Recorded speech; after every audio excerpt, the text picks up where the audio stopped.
dalam negeri gitu.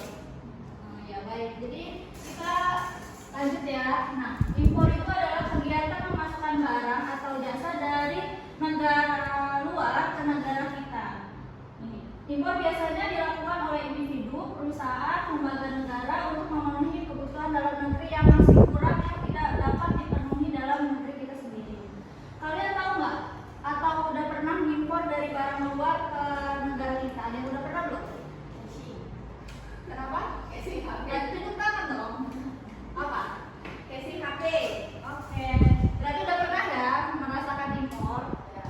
Kita lanjut ke jenis-jenis impor. Nah, di sini ada 4 jenis. Yang pertama itu ada impor konsumsi, yaitu impor yang digunakan langsung oleh masyarakat untuk dikonsumsi seperti makanan, pakaian, dan alat elektronik. Nah, kalian udah pernah merasakan belum makan makanan yang impor?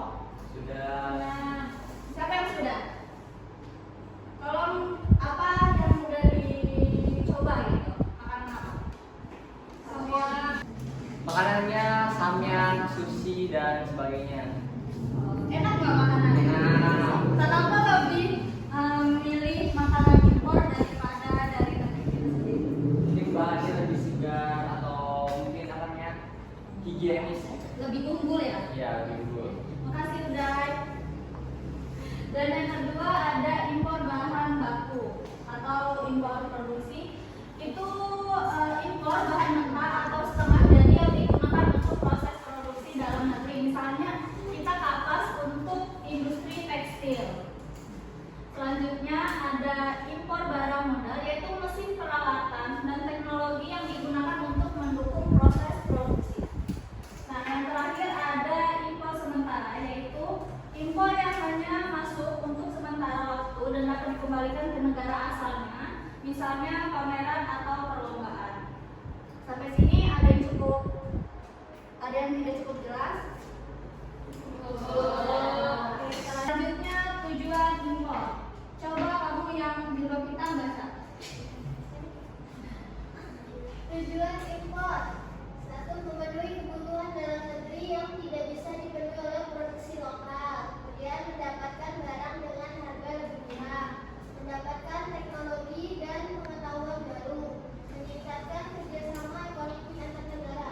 Nah, seperti yang dijelaskan Uday tadi ya, mendapatkan barang dengan harga lebih murah atau bisa dibilang lebih unggul. Contohnya kayak percasingan HP kan dari Cina itu lebih bagus tapi lebih murah kan. Kalau udah masuk di toko-toko Indonesia kan lebih mahal ya. Terus juga mereka kualitasnya juga lebih dari bagus daripada yang kita punya di negeri ini. Nah, jadi tujuannya juga membutuhkan memenuhi kebutuhan dalam negeri yang tidak bisa dipenuhi produksi lokal, mendapatkan barang dengan harga lebih murah, mendapatkan teknologi dan pengetahuan baru, dan meningkatkan kerjasama ekonomi antar negara. Berarti impor itu penting atau tidak? Penting. Nah, karena penting tapi ada dampak positif dan negatifnya nanti kita ada untuk dipelajarinya. Sekarang kita belajar manfaatnya dulu. Nah, manfaatnya itu memperlancar kegiatan produksi, menstabilkan harga barang di dalam negeri, memperkaya jenis barang yang tersedia di pasar. Yang tadi kan kalau dari Cina tuh bentuknya bermacam-macam ya. Ada yang boneka-boneka, pokoknya lebih bagus dari luar kan, kadang kalian membeli barangnya. Terus yang terakhir mendorong pertumbuhan ekonomi. Dari sini ada yang ingin bertanya?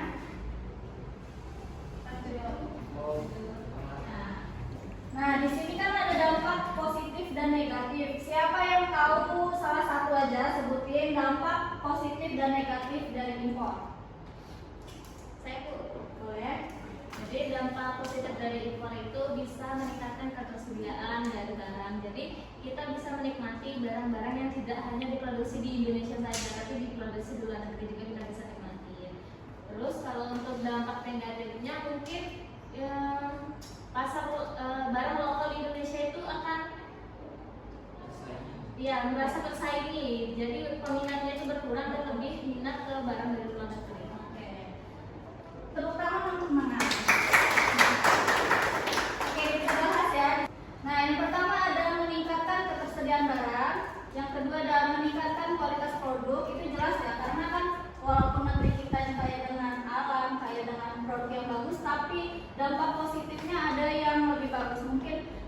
impor kita jadi lebih banyak macam-macam barangnya, kualitasnya juga lebih bagus. Yang ketiga, mendorong inovasi industri dalam negeri. Yang keempat, mempererat hubungan internasional. Nah, dampak negatifnya itu mengancam industri lokal jika impor berlebihan. Jelas ya, karena sekarang produk lokal itu banyak lenyapnya karena tidak mampu bersaing dengan impor yang kuotanya tidak dibatasi gitu.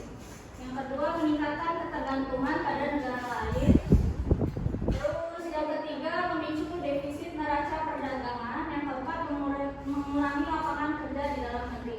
Contohnya misalkan kita beli barang di Shopee itu kan misalkan dari Cina, itu kan tidak ada lapangan kerja di dalam negeri ini yang tidak dapat membuka yang lebih banyak gitu. Karena kan online shop dan dari Cina-nya langsung yang pelayanannya. Jadi kita tinggal nunggu di rumah barangnya sampai.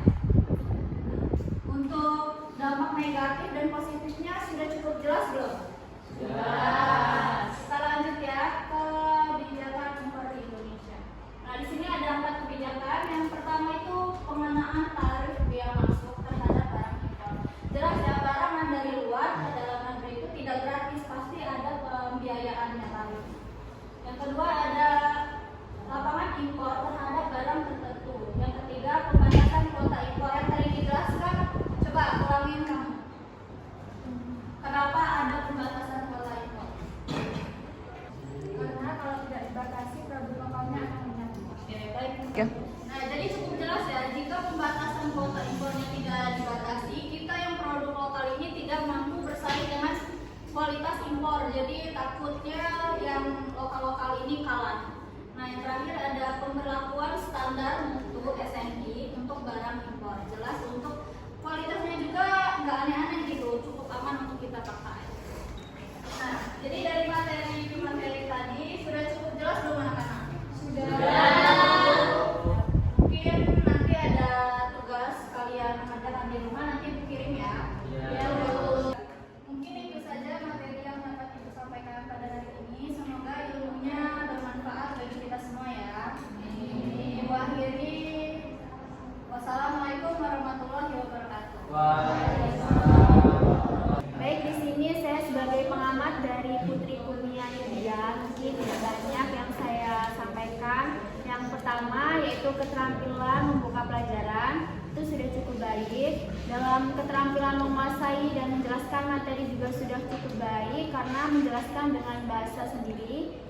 Selanjutnya yaitu keterampilan bertanya dan menjawab juga sudah cukup baik dan dengan berinteraksi kepada peserta didik. Yang terakhir yaitu keterampilan menyimpulkan dan mengevaluasi juga sudah cukup baik. Mungkin itu saja yang dapat saya sampaikan. Terima kasih. Baik, terima kasih kesempatannya. Di sini saya sebagai pengamat Putri Kurnia Yulia akan menyampaikan komentar saya. Yang pertama itu tentang keterampilan mendesain pembelajaran atau RPP. Di sini sudah baik, tampilan RPP yang disajikan menarik sehingga mudah dipahami. Yang kedua, keterampilan menguasai dan menjelaskan materi. Guru dapat menguasai dan menjelaskan materi dengan baik. Yang selanjutnya, keterampilan menyimpulkan dan mengevaluasi. Di sini kurang baik karena penyaji tidak menyimpulkan dan mengevaluasi materi. Demikian, terima kasih.